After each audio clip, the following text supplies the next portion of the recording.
बांधवांनो, आज आपण चक्रवर्ती अशोक सम्राट कोण होते याच्याबद्दल सविस्तर माहिती जाणून घेणार आहोत। नमस्कार, मी ओंकार गावडे आणि तुमचं ओंकारचे गजल या यूट्यूब चॅनलवरती सहर्ष स्वागत आहे। सम्राट अशोक हे जगातील सर्वात महान सम्राट होते। सम्राट अशोकांना भारताच्या इतिहासात ही सर्वात महान व शक्तिशाली सम्राट म्हणून स्थान दिले आहे।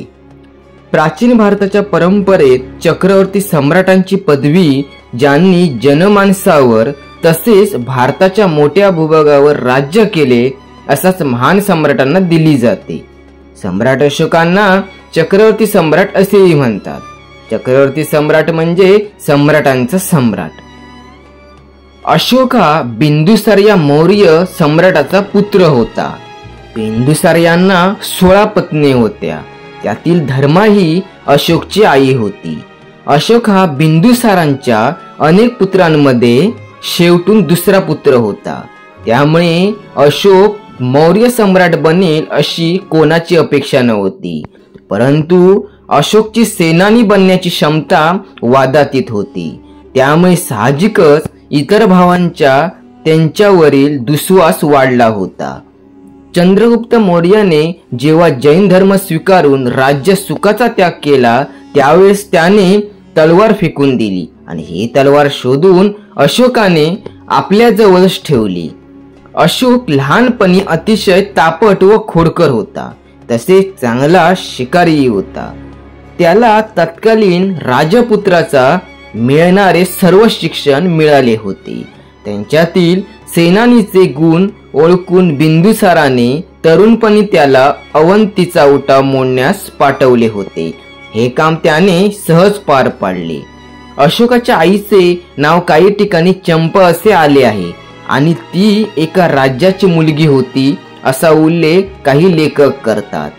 प्राचीन भारताच्या इतिहासामध्ये एक महान चक्रवर्ती सम्राट म्हणून अशोकाला मान्यता मिळालेली आहे। तत्कालीन अशोकाचे शिलालेख वस्तू हे याची साक्ष देणारे महत्त्वपूर्ण साधन आहे। जगाच्या इतिहासात अनेक सम्राट होऊन गेले ज्यांचे उल्लेख प्राचीन ग्रंथांमध्ये आहेत, परंतु त्यांच्या अस्तित्वाबाबतची आशंकता आहे। असे मानतात की प्राचीन चक्रवर्ती सम्राटांच्या पंक्तीतील सम्राट अशोक हेच असे पाहिले आणि शेवटचे महान चक्रवर्ती सम्राट झाले। त्यानंतर कोणीही त्या तोडीचा राज्यकर्ता भारतात आला नाही। सम्राट अशोकांनी अखंड भारताच्या बहुतांशी भागावर राज्य केले।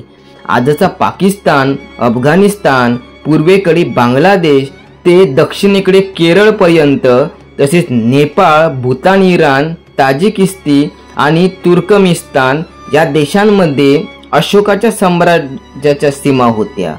अत्यंत शूर असे सम्राट अशोक आपल्या आयुष्यात एक ही युद्ध हरले नाहीत। कलिंगाच्या युद्धातील महासंग्राम कलिष्काबीत झाला, जे कोणत्याही मौर्य साम्राज्याच्या पूर्व जमले नव्हते।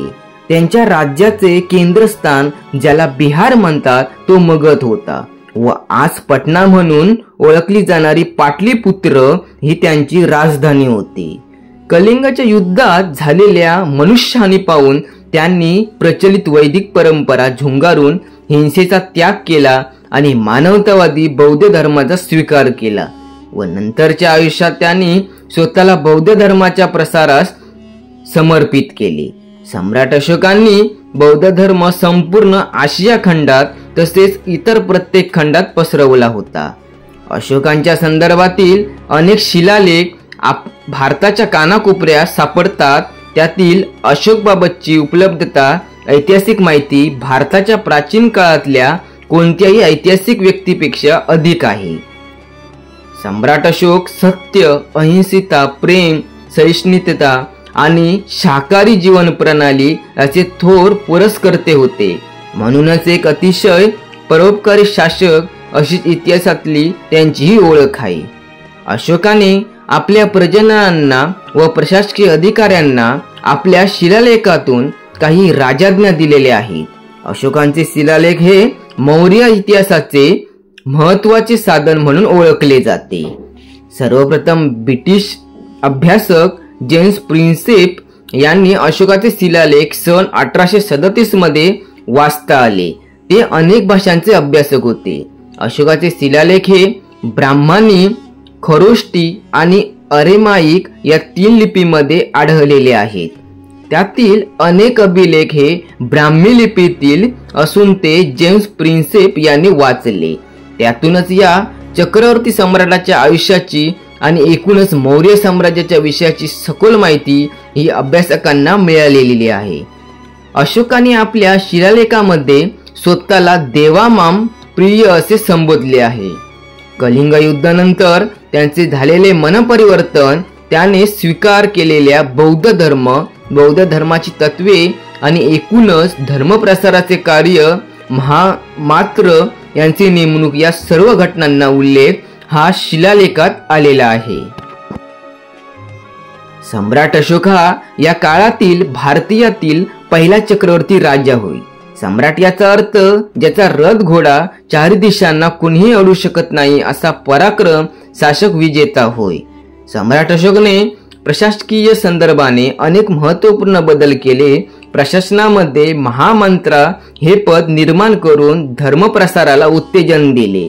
आपल्या मुलांनी देखील धर्मप्रसारासाठी त्यांनी देशाबाहेर जाण्यासाठी प्रेरणा दिली।